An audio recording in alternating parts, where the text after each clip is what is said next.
And Matt, great job Zach. always. Thanks, Ed. Yeah. Nice to see you. Nice to see you also. Hope everybody had a good New Year's. Thank you.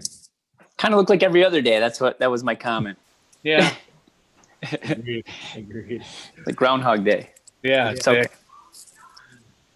All right, looks like we're live, everyone. So let's get started. I'd like to call to order the January 5th, 2021 Conservation Board meeting to order. And we have 3 items on the agenda. Looks like it's being pulled up now. We have the O'Neill subdivision. We have the Ott minor subdivision, and third item is the Victor Hills Golf Club conveyance plan. I know we have a number of folks on the line tonight. I'm going to go in order of what we have here on the agenda. So we'll start off with the O'Neill subdivision. Who do we have from the audience on from O'Neill or representing O'Neill, the O'Neill project? Link Sweetrock with BME. All right, Link, nice to meet you. Nice to meet you. So just a real quick rundown. As Ed had mentioned, I'm the chairman of the Victor Conservation Board. We're an advisory board for the planning board, and usually we act as a first filter or catch net before projects get to planning board, and really what we're obviously looking at is conservation related items and topics. So it looks like you are going for a major subdivision, and in bold here, acknowledgement of a complete application for a 5-lot major subdivision of a 76.4 acre parcel located on County Road 41 and Strong Road. And obviously this is the first step of a major subdivision. And only acknowledgement is of complete application we considered at this meeting. But so that's the formal item on the agenda tonight. Can you give us a little bit of background as to what the project is? I did a little bit of reading. Seems relatively straightforward, but I'll hand the floor over to you if you can give us a little narrative on that. Yeah, and again, my name is Link Sweetrock with BME Associates. I'm here on behalf of the O'Neills. We're looking to subdivide it's a 76.4 acre parcel. It's on both sides of County Road 41, north of Strong Road and south of Boughton Hill. It's zoned residential 3, so it's on. They're looking to subdivide it into 7 parcels of land. One of them, lot 5, will keep the existing house that's there currently on it, and the other 6 lots would look to be subdivided for future site plan review and application. We actually were in front of the planning board at their last meeting to discuss it as well, which I know might be a little bit ahead of you guys, but that's how the schedule worked out. But they basically, this is a bit unique because the O'Neills will not be developing this property. They are going to do it as a land transaction, and they will be selling these 6 parcels. They actually have 4 of them are, I believe, under option already, which is a little different than how we've typically done this major subdivisions in Victor, which is why we met with the PRC and the staff and the planning board to discuss doing this as more of a land transaction than a major subdivision. So the intent would basically be for us to go through the subdivision, and then as each one of these lots is developed, they would come in and do their own site plan reviews and approvals as part of their development of the parcel. Basically, each lot would require a septic and a well, and the lots all meet the zoning, which is R3. And so then basically we're trying to move forward with a preliminary final subdivision application, understanding that the review will basically be during the site plan review for each individual lot. So right now, a couple of comments we got from the planning board when we were in front of them was regarding, site access to these lots and the conservation easement, which we'll be looking to work with the individual buyers with sort of doing some limits of that conservation easement. And I guess if there's any feedback we can get from this board, we'd be looking to move to the preliminary final subdivision. And then our intent would just be to sort of show the lots, show sort of the planning board asked, where the site access might make the most sense, and then sort of show where we're thinking the conservation easements would be, trying to stick with, like 50% per lot as required by the code. So the intent would be to develop them as code, but as I said, I'm representing the O'Neills, who are the landowners. They're looking to just sell the lots, and then each individual homeowner would bring in a site plan for your review and approval by the conservation board and ultimately the planning board for site plan approval. Okay. One thing I want to note, and then I'm going to open it up to our board members here to kind of go round robin.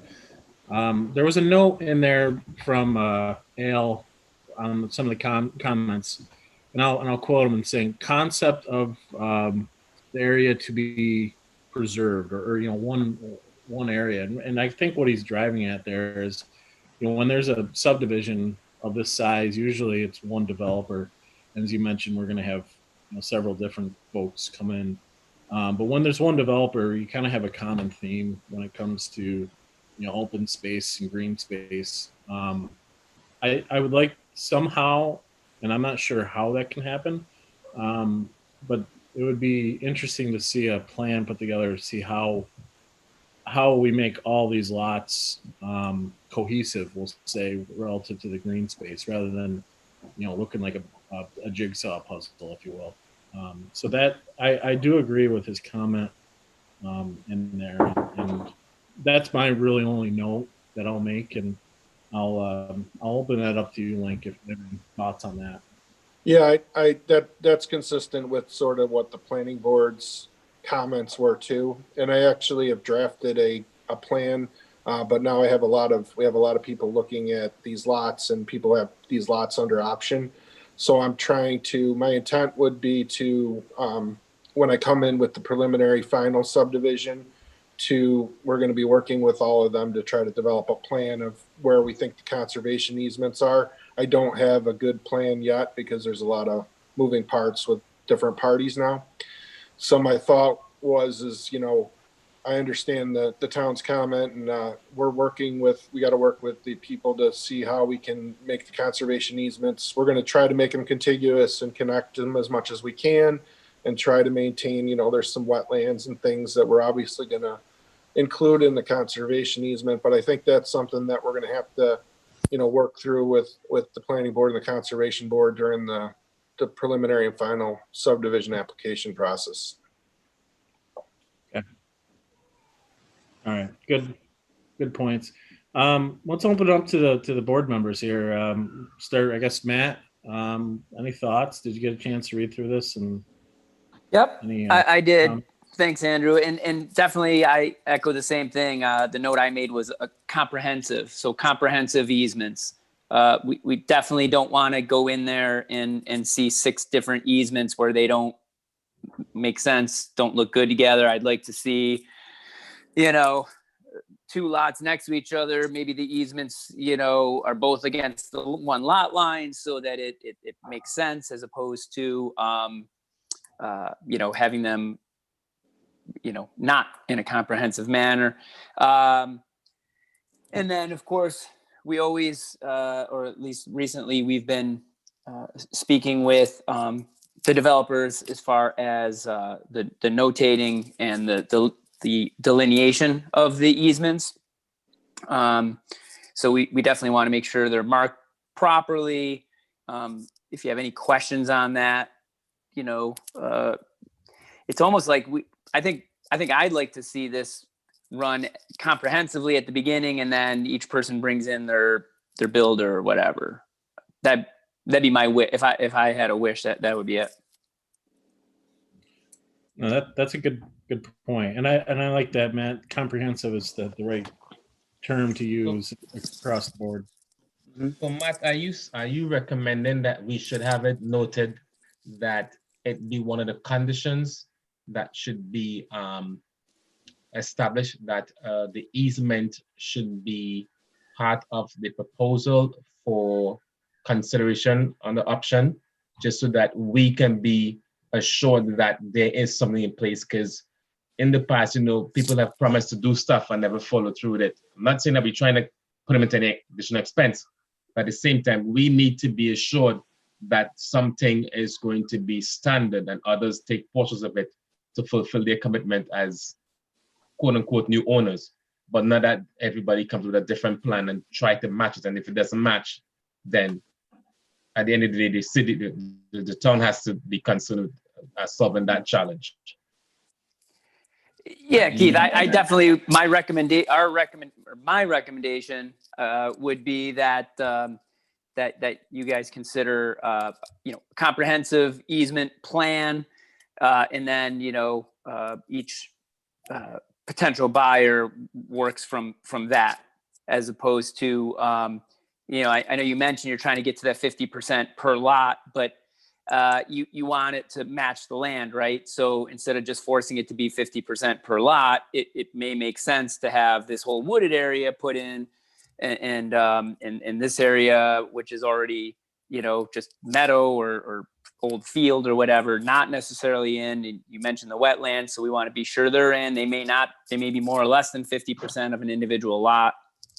I think we spent a lot of time talking about this planning board meeting too. I think we're in agreement. I mean, right now this is a sketch, so I've got to come back to you with a preliminary final subdivision application. And our intent, I believe, and the applicant's intent would be to come up with a plan of how these easements are going to lay out that everybody's okay with, and then bring it back to you guys at that time, and then have that discussion in more detail with where the limits of these easements are and things. Perfect. Yeah, I think that's good, Link. I like that. Mm-hmm. Keith, what else did you have on this? Nothing just yet. I didn't have a chance to look at any detail, but I was just wondering about the sewage component of it. Is there anything that's going to be potential owners consider that? Is that something that you will be talking about, or that's just going to be up to them to deal with that in terms of stormwater, et cetera, et cetera? Sorry, you were breaking up a little, but it'll all be septics. And one of the planning board's conditions was that these individual buyers have already done some preliminary perks and everything out there. So another part of our intent when we come in with the preliminary application would be to provide the perk data to the town, so they know that they have infiltration. So it looks like most of the systems will be conventional septic systems out there. As far as stormwater, once again, that would sort of be left up to each individual homeowner to do their whatever to meet the requirements of the town and the DEC for stormwater. And we would put notes on the plan regarding all of that with the subdivision, so that when people go to buy the house, they know that they got to go through the site plan review, which will include they've got to design their septic, they've got to conform to the town's development regulations regarding stormwater, erosion, all that kind of stuff. Did that answer? That's the part I was more concerned with, the stormwater and the erosion as it relates to the new neighbors, as opposed to the septic tank and on-site sewage. Well, I think each one will be looked at individually. So, I mean, they're big lot. I mean, the smallest lot is, let me just pull it up here. I mean, the smallest lot's a 5-acre lot. So with a 5-acre lot with a single family house and a driveway on it, they'll be able to contain the stormwater and everything onto their property. Okay.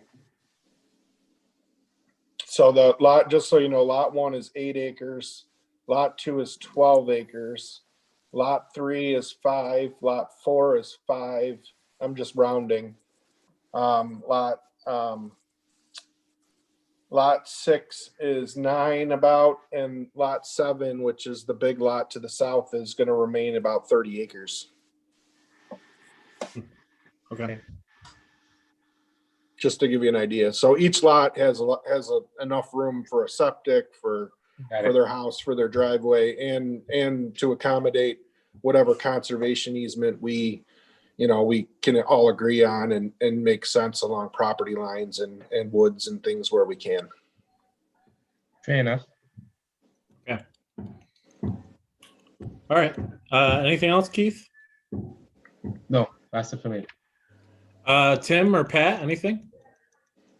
I think you guys covered it really. I mean, my question was on the easements and more specifically kind of the timing of it, when they'll be determined, and making sure that the potential buyers are aware of that before purchasing. But it sounds like that's, all part of the plan. So I'm good.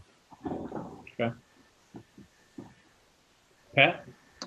My only piece was just obviously the markers of the easements for those new homeowners. That's obviously down the road, but we'll have some type of marker for those easements. So keep that in mind. But only other piece too, it's a little premature, but we should do a site walk at some point, obviously. But nothing other than what's been said. So. Yeah, that's actually one of the couple notes additionally that I have is the site walk. So that's a good point, Pat. Thank you. So I think before we get, obviously we can get through the sketch or concept phase, and as we get into further phases, we can start scheduling that. So we'll work with Kim and team to get that scheduled. But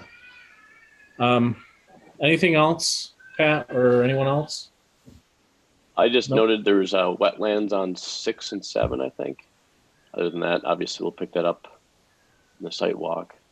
But I think Al's comments to the planning board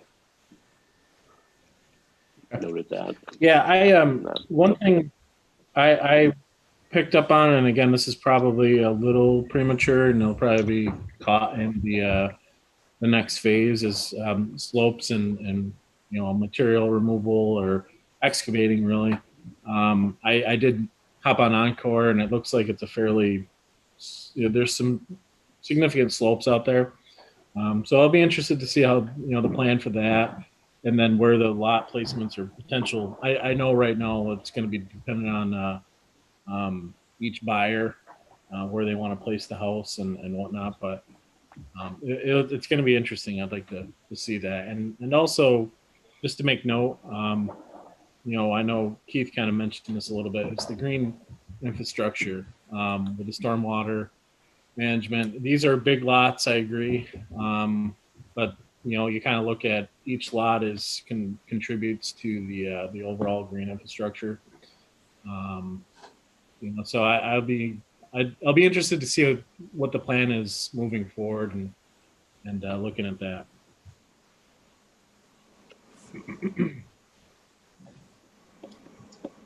So I guess I'll say the major comment we have, aside from obviously the next steps, are to go into the preliminary review, which we'll see you again, Link.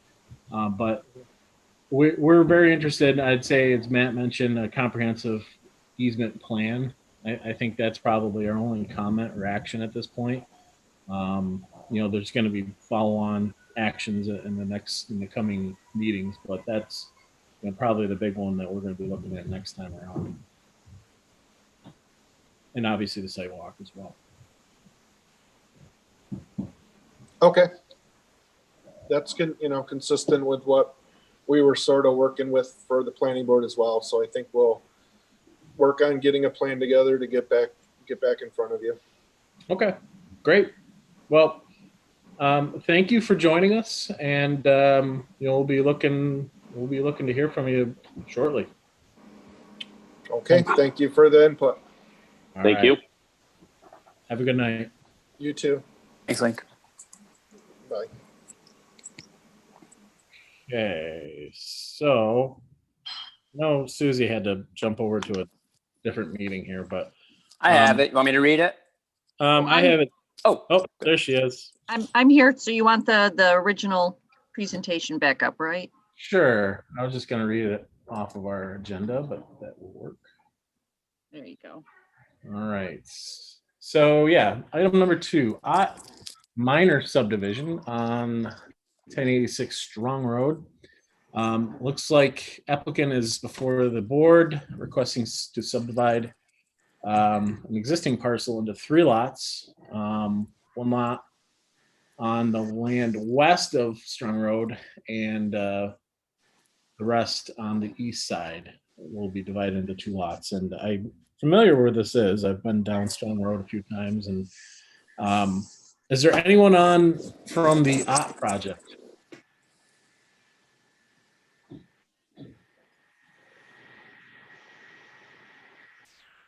Okay, I'll take that as a no.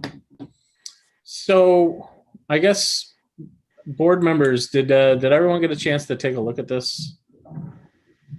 I think it's fairly straightforward. And actually, I know where this is. It's there used to be a pool supply company right on this land. Actually, be on the east side. It looks like. So, and then there's the house across the street from that. So there's a barn, or a pole barn, I guess you can call it, and a house across the street. I didn't have many comments, other than looking to see what was going to happen with the existing house and the structures on those properties, and kind of looking for what the overall big picture is. But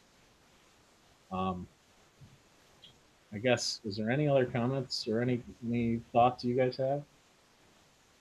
Only one that I wanted to mention. It looked like there's a stream somewhere on the property. Per Al's comments.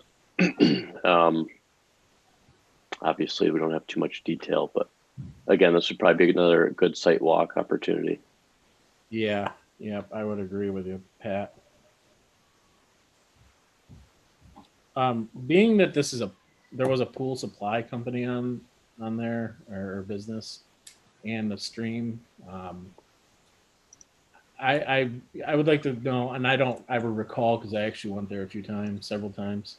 I don't ever recall a stream being very close, but it'd be good to know, where that stream, and if there's any wetlands that come along with it, are in vicinity to where that business was.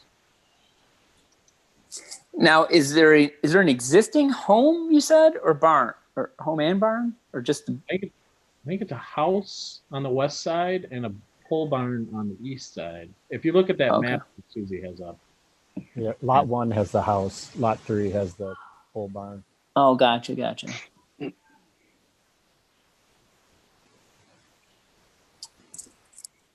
I'll be honest. I don't know if they had easement, plans for easements. I did not see that.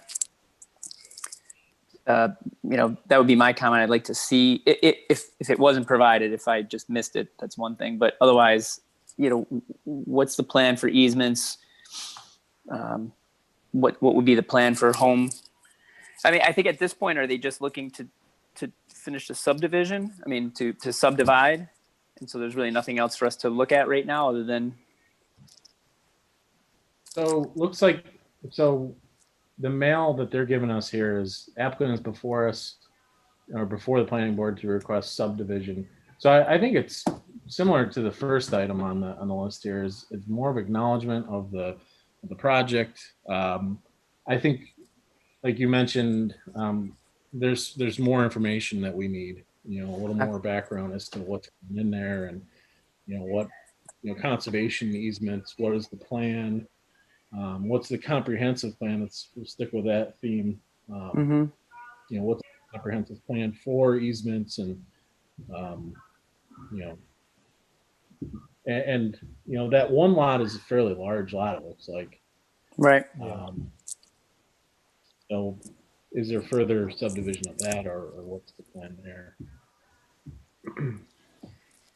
Yeah, I mean, I don't think I have any other comments on this. To me, and I know Jack, I see you there. This to me sounds like, the next item as well, which is, like you said, Andrew, just a matter of us being aware that these things are happening. But I don't even know what comments we would have on these. It's just simply land being divided up, which, no one's putting a shovel in the ground. So at this point, there's really nothing for us.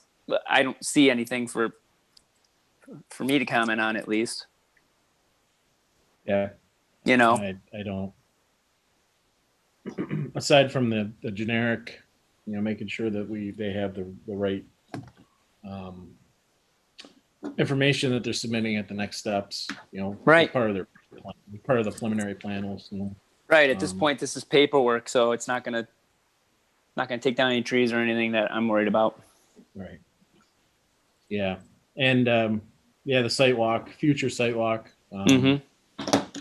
We'll certainly get that set up as well. Tim or Keith, did you guys have anything else to add? No, because there's no mention of any kind of construction or any kind of development. Just says that they want to separate the land. So to me, it didn't seem like there was anything to really to flag to see that we have some concerns, because they're still not sure, like Matt said, what exactly they're going to be doing with it. I don't know. So right. I can't really comment on that per se. Gotcha. Okay. All right. Well, I'm okay moving on. I don't think there's any real comments. So Kim, when you hear this, other than just making sure that they have all their proper documentation for the next steps in order, and a future site walk, I think those are the only items I'll say that I'll comment or add to the list. So, Andrew, I think we should still note that we would like to have some more information in order to provide more feedback. Okay. Because I don't want to just go like they have no comment and then they think that's an approval or that's our agreement that they can just do whatever. I mean, It might just be simply that they just want to subdivide it for future reference for family reasons. Who knows? And if that's the case, then we can say we have no concerns based on that information being provided, but we're not sure what the land use is. So it's hard to say. So we're more or less just acknowledging that they want to subdivide. That's it. Yeah. Okay. So I guess the comment would be we're acknowledging the subdivision, and our rebuttal would be further information is requested, further background information is requested of the project. Yeah. Okay, very good. All right, just taking a couple notes. Anything else, guys? No, I don't think so. Okay. All right, third item on the list, Victor Hills Golf Club conveyance plan. Applicant is requesting to subdivide 3.09 acres from the parent parcel of 123 acres. Obviously, this is over Victor Hills Golf Club, I believe, or golf course. And then we have Jack on the line. Jack, are you there? Yeah, I'm here. Can you hear me? I can. Happy New Year. Thank you for joining us. Yep, same to you guys. Thank you. You want to give us a little background on the project? Sure. Or what's going on? Sure. It's really straightforward, but all floor is yours. The parcel that we're looking at here on screen is what remains from what was 130 some odd acre parcel. We sold off the gravel pit on East Victor Road to David Reedman a few years back. And part of the agreement, the conservation easement for that to transfer, we did a cluster subdivision. So we moved some of the development rights off the main parcel over to the gravel pit. And in return for that, the town received a conservation easement on the 2 stream corridors that run through the property, totaling about 42 acres, 2 acres for each lot that was transferred off the main parcel over to the gravel pit. So in that regard, as far as the conservation easement, that's how we satisfied the requirements for the open space by setting that aside. We also took into consideration that those were the most significant natural resource areas slated for preservation based on the natural resource inventory that the town prepared, and are doing our best to make sure that we preserve those areas for the long term. So there's remaining development rights on the parcel, about 39 development rights, potential development. And we have a map. I don't know, I don't think you guys got a copy of it, but there is a map that shows most of that development, future development, if it were to occur. It's speculative at this point, hypothetical, but we show development in the area just south of this 3-acre parcel. That would be location of the 39 additional lots on the property if it were to be developed, which would leave everything south of that and east as open space or conservation easement, whatever the designation would be. The reason for we put that little section along Break a Day, we put it up for sale a few years back. We originally had proposed putting 3 units in there, and the planning board, when we met with them, they weren't real keen on the idea. They didn't think that it would fit the neighborhood. So we pulled that application out, and we had that set aside as an exception to the mortgage that we took out on the property. So the bank isn't involved with that at all. We put it up for sale as a 2.72 acre parcel. And we got an offer on it, a purchase offer. But Dave Reedman has a right of first refusal on the balance of the property for future development. And he exercised that right. And what we're doing now, instead of approaching it as a development parcel for building on, we just want to convey that parcel to David so that he pays us for it, and that he can deal with future development as if there's something that he wants to do with it in the future. But mostly he's doing it to protect his right of first refusal on the balance of the property. This also shows on the other plans is the access point for one of the for one entrance to the development if it were to occur, and the other one would be on Race Road where the parking lot driveway is that comes in to where the pro shop is. So it's important to him to have some type of control over that parcel. We're looking to preserve, it doesn't show on the plan, but we're looking to keep a 60-foot right of way and not convey that to David, so that we can maintain control of that and have, if he were not to buy the development rights to the parcel behind, we could still have access across there to the property. So we don't want to cut ourselves off from access. So we're trying to look at all the different situations that could evolve from this. And one of those is having access. As far as the rest of the property and the area right behind it, if you look at the map, there are 2 wetlands, one directly behind the lot south of it, and the other one is a little bit to the west, right along the property line with another landowner. What's not showing up very well on here is in between those 2 wetlands, we created a third area that kind of conjoins all 3 together. And that's really the starting point of a stream that runs down across the two properties and connects, goes under Brace Road by the intersection of Brace and Break a Day, and then goes down through Bradhurst and ends up in Great Brook, which I'm sure the engineers will tell you is restricted. There can't be any more drainage going down into Great Brook in that section between the village and Mud Creek. So that will be something to look at in the future if the 39 other lots get developed. But it doesn't really impact this one parcel. As I said earlier, there's no plans to develop it at this point. He's just buying it to protect the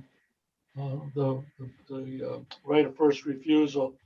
I did not want to sell it as a building lot because I went through the process with two lots over on County Road 41 of selling the lots before they were subdivided and approved. And I ended up spending a great deal of money that makes them basically unsellable right now. So I didn't want to do that again. So all I want to do is sell the parcel if we got a good offer on it, and we did. And so David stepped in and he said he would buy it. So that's kind of where we're at. As far as open space, there's only there'll be less than 3 acres when we're done. And he's, the best he's going to do on that is one lot because it's zoned R2. And he would have ample space on there for conservation easement on that lot. If he were to work something out with the planning board and the conservation board that he could get 2 lots out of it or 3 lots out of it, then there's definitely enough land behind it, south of it, that the current conservation easements could be expanded to accommodate the 50% open space. In the end, it looks like this parcel will only be developed, if it does get developed, other than golf course, in that general area off of Break a Day and Brace Road, where there was originally slated for the second phase of the Southgate subdivision, which would have been 39 acres. So I don't know if you guys have copies of the conservation easement. It's a site-specific conservation easement that allows the golf course to continue to operate and do routine maintenance, and but no new construction. And there are restrictions on tree removal and drainage and other items. So there's quite a bit of regulation of the site now. And I'm more than happy to answer any questions that you have regarding the property.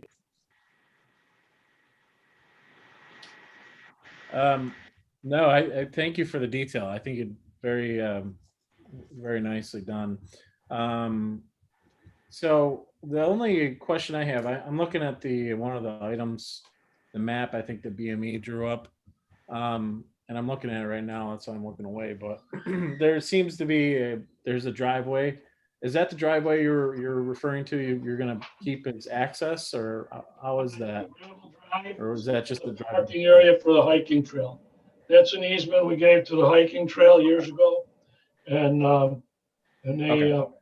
they have that, and we also the rest of the hiking trail on that parcel, I believe, is under easement. Sure. Yeah. I don't have any comments. Jack, you did a pretty good job describing it. I think it's fairly straightforward. I'll open it up to the board, and do anyone else have any questions or comments here? No, I think I'm the only person left on the board, Jack, that did the tour with you in the golf carts when you were first. It was a while ago. It was a while ago. We were hatching this idea, and you did a great job then too of showing us what you're looking to preserve. So I appreciate that. Still, no, I mean, you did a great job of showing us the big picture, which is helpful for us. We appreciate it. But in the end, my same comment that I had before, which is, you're simply dividing out the 3 acres, and, I assume David will develop it since that's what developers do, right? But that's not part of what we're talking about tonight. You're just simply carving out 3 acres. And I think we acknowledge that and, kind of move on. I think if I were doing, I think he at some point would, if he went ahead with the rest of the project. First of all, we have to be willing to sell it. And if he were to do the project, is that he would fold that 3 acres back into the main parcel and make it part of the plan. It may be that to me would be a good area to set aside as part of the conservation easement, right next to the hiking trail, right next to the parking area. And it would be a nice spot to do that and try to do some houses in another area that's more open and less, less natural resources on the property. Because you're right, here we have a mitigation area, a wetland mitigation area right behind it, and the hiking trail going through it. So it's definitely crowded already. But it would be I would have built a house there if I wanted to live on a golf course, but I think right now it's a conveyance so we can close the deal, and then he'll have that to wrap back into the project if he did to get his full 39 development rights that he would need to have the acreage to do that. So that's where we're at, and I heard everybody talking about. I'm gonna put my previous hat on here a little bit, because I hope when you're looking at all these parcels and that you're utilizing that natural resource inventory that we worked so hard on to get approved and paid for. And it's not so much how the map, how it looks when they're done. Are they straight lines and easy to measure? Does it wrap around and include the most critical areas of that parcel that's being developed, or multiple parcels once it's subdivided, whether they're big parcels or little parcels. Right. It makes a difference. And we're trying to, in my mind, we were trying to keep as large a contiguous area together to really promote wildlife and flora and fauna across the town for the long term. So I guess that's my 2 cents, if the public's still allowed to comment. Absolutely, and thank you. That's a really good point, and that's one of our, I'll say, objectives out there is to You guys are doing a good job. I can tell. You're very thoughtful about what your approach, and you're not confrontational at all. Thank you. Thanks, Jack. I sat through many conservation board meetings.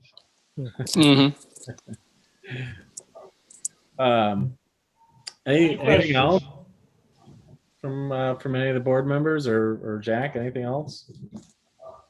Yeah, I mean, I think similar to the yacht subdivision, just sectioning off a piece of the land, not no shovels in the ground yet, so I have no issues. Same on my end. Okay. Keith, you got anything? Oh, Keith, I think you might still be muted. And frozen. Maybe? Oh.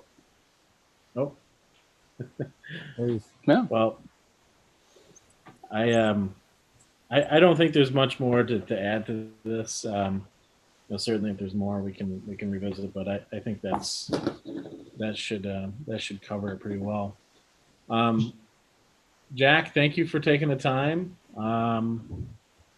Certainly, I know if the developer here decides to move forward, I'm sure we'll see him back, and there'll be several questions and topics we'll cover with him. But as I think Matt pointed out, this is just simply carving out 3 acres and moving on, and we'll cross that bridge when we get there. Yeah, very unlikely that I will ever come in to try to develop lots again after the last time. It'll be somebody else doing it, I'm sure. Not fun. Now we can, Okay. Keith. Thanks, Jack. All right, thank you, guys. Appreciate it. Thank you. Take care. Yep, you too, Ed. Yeah, good to see you. And you, buddy. Let's see. So that is everything on the agenda for projects. Did anyone? We have meeting minutes from our last meeting in 2020. I read through them. They look good. They're short, concise. It was a short meeting, so I'm good with them. Did anyone else get a chance to go through them? I reviewed them. Seemed fine to me. Yep, Yeah, I same. did as well. And the notes, the meeting minutes were accurate. Just note a little bit of conversation we had after the fact about the easement that was placed by is it Engelbrecht? So I mean, again, let me not mess this up. The comments the minutes looked fine as well for me. Okay, no one can hear you again. Right. Good. Well, So I'd I guess actually looking I'd for a like to motion. make a motion to approve those meeting minutes. And I'll second that. Okay. All in favor? Aye. All right. Okay. Maybe this would be a is good there anything- point. Sorry, Andrew, go ahead. Oh, no. Go ahead, Matt. So now that we're done with, through that piece, I just was going to make sure everybody on the board knows. So in case they don't, so the Engelbrecht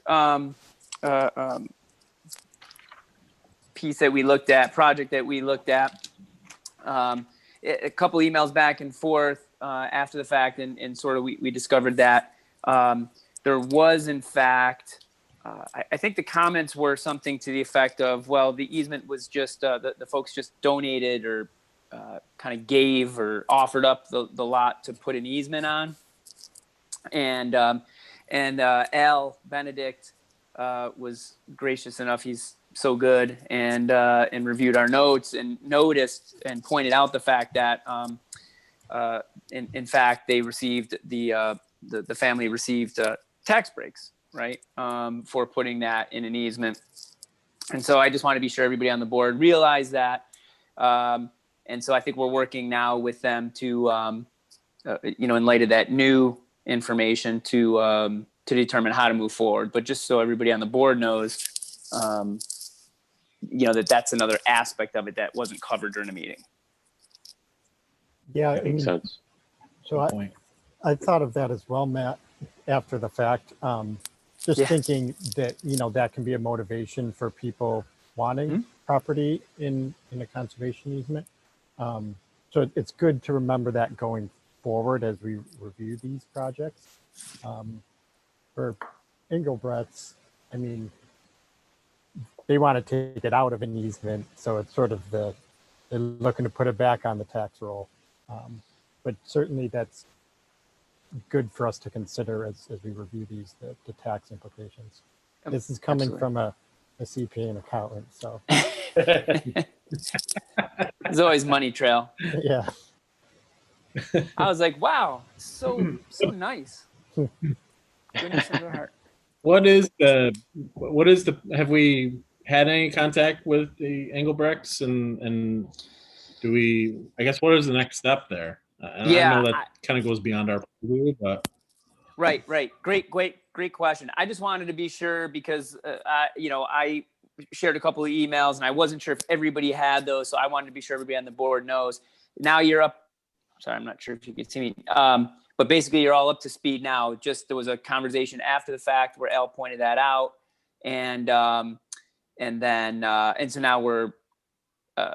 I think to your point, Andrew, it's basically out of our hands. But now the town is working with them to decide how to move forward. But I just felt bad because when we left that meeting, we, and our comments were reflected in the minutes that we said, okay, sure, sounds great. You want to take it back out? Well, you put it in anyways, just out of the goodness of your heart. So sure, you want to take it back out, go ahead. And there was some money having to, changing hands there. So that's all. But no, I don't have any idea what's going forward from there. I probably won't be privy to that going forward. Ed, is that something that goes to you at the town board, or how's that? Yeah, I'll how's that share go? that with the board just so they're aware of it, similar to what Matt just did with you guys. Make sure everybody's just aware of it and in the loop, and make sure that I'll feed it through also to the planning board, just as they start looking at stuff so that they're aware of what's going on. Because yeah, it's a financial benefit, right?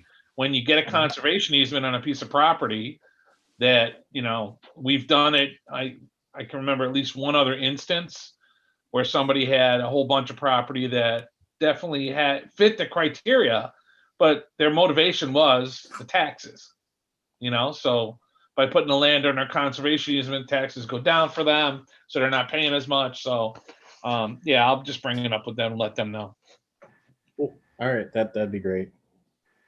Yeah, and also the precedent part of it, I think Al mentioned that as well. So that's another good catch. Not creating a precedent moving forward on that. So. Yeah. Now, who has that email from Al? You all have it? I'm not sure, Andrew, if you were copied on it. It might have just been me. I think I do. Let me. Yeah, I got it too. Well, if somebody had it, everybody did have it. Good. just send it to me so I can reference it. That'd be great. Yeah, I'll forward that over to you right after this meeting. Yeah, no rush, but definitely I want to have that tidbit of information, so to speak. Sure. Yep. So we had our organizational meeting yesterday, just so you all know. You got stuck with me again until June. Awesome. So the first half of the year, I'll be your liaison again, and then Mike Guinan, July through December. Just Sounds so you good. know what I stand. So glad to be back, glad to participate, and happy 2021. Likewise. Happy to have you. Yeah, let's hope this is a better year. Yeah. Can't be any worse. No. One of the comments though from yesterday's meeting, and it was like, you know what? All the boards have really adapted well to the Zoom environment, and they've still taken care of business, in spite of the fact that you couldn't meet in person. And just really proud of all the guys and everybody all the work they're doing, despite the fact of what we're dealing with. So kudos to all of you. Well, thank you. Yeah, Ed, and right back at you, because I forget if it was BME. We were on a site walk, and one of the developers or someone from BME mentioned that exact same thing to us. I forget what other town they were talking about. Doesn't really matter, but they were saying that some towns basically had just kind of shut down, and they were really excited that the process was a little bit slower. But to your point, we adapted, and the clerks were open, and Victor was open for business. So awesome. Yep. How's that roundabout, Ed? I had to bring up the roundabout. Anything new on the roundabout? I mean, it's open and it's open. We've heard a lot of different discussions about the roundabout, depending on people's personal preference, I guess. They had a lot of problems with it. They fixed the problem, supposedly. There was still another thing that the highway department pointed out that needs to be refixed. But it seems to be moving along. We've had a couple people actually have contacted the town and complained that people aren't following the rules of the roundabout, and they're just kind of blowing through it. as opposed to, you got to wait and yield for the people in the roundabout until you're sure that they're not coming around at you, so there's been some stuff little by little. Yeah, I was wondering about that. Some kind of education. We learned the hard way about educating folks, in around town. So yeah, maybe it's something like that where we got to make sure we get that in. I don't know, Village Voice or something. Yeah. Like here's the rules of a roundabout. Because you can't blame. There's not many around town. So Yeah, right. Sometimes it's the only one that people have ever dealt with. Mm-hmm. I had to look it up, to be honest. I was like, wait, what am I supposed to do? Okay, I got it. Don't hit anybody. It's a major. I knew that part. Being Yeah. that's on 96, it's a major road. Yeah.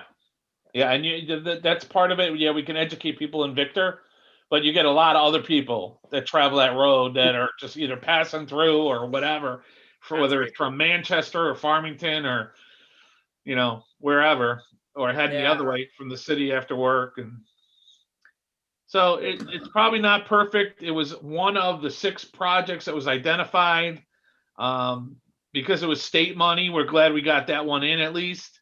Mm-hmm. And we'll see what happens over the next few years. I think, you're probably, I hate to say it, but probably 10 years down the road before you get all 6 projects completed, Mm-hmm. and it's going to depend on the state and state money and what we can do.